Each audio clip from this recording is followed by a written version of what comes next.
Joining me now is senior writer for the Washington Free Beacon, Adam Kredo. Adam, thanks for being here. Thanks for having me. I appreciate it. All right, Adam, you saw the video. You heard my introduction. More than 450,000 people killed in Syria, 1.8 million people injured. Adam, that's more than 11.5% of Syria's entire population that have been physically affected, wounded, killed, injured since 2011. It's awful to see. Well, look, it's truly a humanitarian tragedy. There's no doubt about that. But really, we have to look at why this is happening, why this has gone on for so long without true intervention from the United States, without true action from the United States. We've let the forces from Syria's Bashar al-Assad, we've let the forces from Russia, we've let the forces even from Iran run wild to prop up Assad, and this is why we see continued bloodshed there, honestly.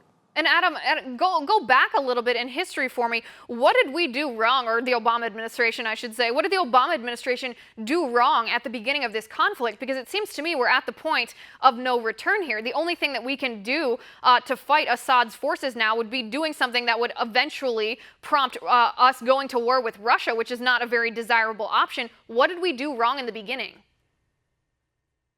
It's not what we did wrong, it's what we didn't do, and that was virtually nothing, and that was the first mistake. I think everybody will remember well these red lines that were imposed by the Obama administration. Assad cannot use chemical weapons. Red line crossed. What was the repercussion? None. We've only used words. We've not used action.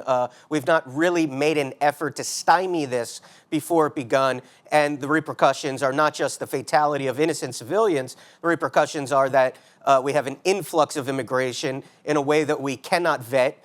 We have no ability to really go over the individuals we're letting into this country. And we've also gotten into a place where Syria has become a training ground for jihadists, for Iranian forces, and for other bad actors that are going to cause instability elsewhere in the region. That's the puzzle piece most people miss. This isn't Syria in a bubble. This is Syria in the context of the larger Middle East, and that can be a very dangerous thing. Right, and we've seen that in other countries in the Middle East. And I also think it's worth noting here that tens of thousands of the Syrians who have died in the course of this conflict, they didn't just die as a result of getting in the way of the war that's going on. They died as a result of their health care system collapsing, of their lack of medication, the food scarcity, just the utter violence and devastation that this war has wrought here. Adam, I do want to ask you this, though. Given the error made with Obama and his red line in Syria, not doing anything, allowing Bashar al-Assad to cross that,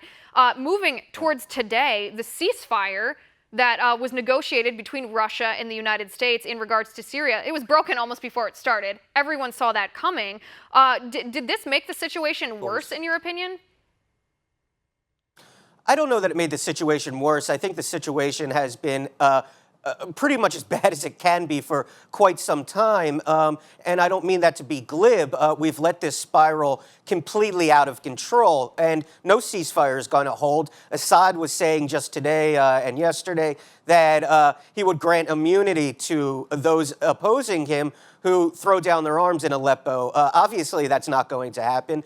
And the one tragic mistake we've really allowed here is for Assad to remain in place. The Obama administration has called for him to go, has walked that back, has not been sure what to do going forward, and that instability empowers our enemies. And we've seen that in every instance, not just in Syria, but across the Middle East from this administration. Right, Adam, let me push back on that point just a little bit, though. If Assad were toppled, if his regime were put to rest here, if they were kicked out, wouldn't that just create a vacuum similar to what we've seen in Iraq, in Libya, where that would allow terrorists to come in and take over that nation?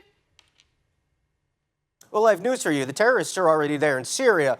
It's one of the top training grounds for jihadists that move all across the country and try to infiltrate the U.S. Yes, taking Assad out could leave a power vacuum, but I would ask you what the alternate is. Leave Assad in, a genocidal maniac who kills his own people on a daily basis, uses bombs against them, chemical weapons. I think it's intolerable. We have to take some sort of action here. Certainly, and that action, like you said, should have been taken years ago with Obama actually following through on his threat, on his red line strategy. No strategy from Obama. We've made that clear.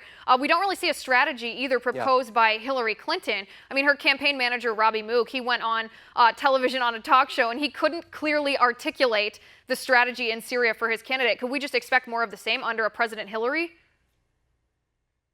I think, honestly, you very much could. Look, Clinton is part and parcel of all of these policies, whether it's the Iranian nuclear agreement and the tragedy that that's ended up to be, or the assault that continues daily and routinely in Syria. Clinton is very much responsible and has been clear in a broader perspective that she supports Obama's policies. So, yes, I would expect more of this from her. All right, and I think it's pretty obvious, too, that Vladimir Putin is purposely ramping things up in Syria to put the next president in a weak position because he has this little cushion of time between the election and between the next president taking office. What do you expect to happen in the next couple months? Look, I expect more Russian intervention in the U.S. election. We've seen it in the hacks. They come continuously and in a flood.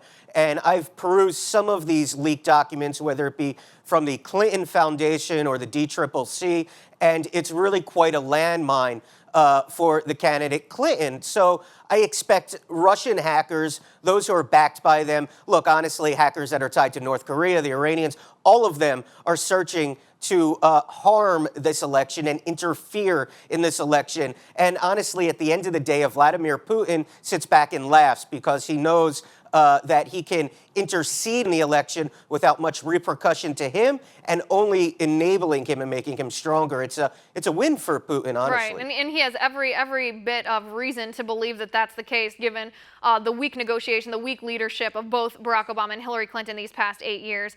Adam, we're out of time, but thank you so much for being here. It was great to talk to you. Our final tipping point of the night: you can't be personally pro-life and politically pro-abortion. You just can't. And I'll show you why when we come back.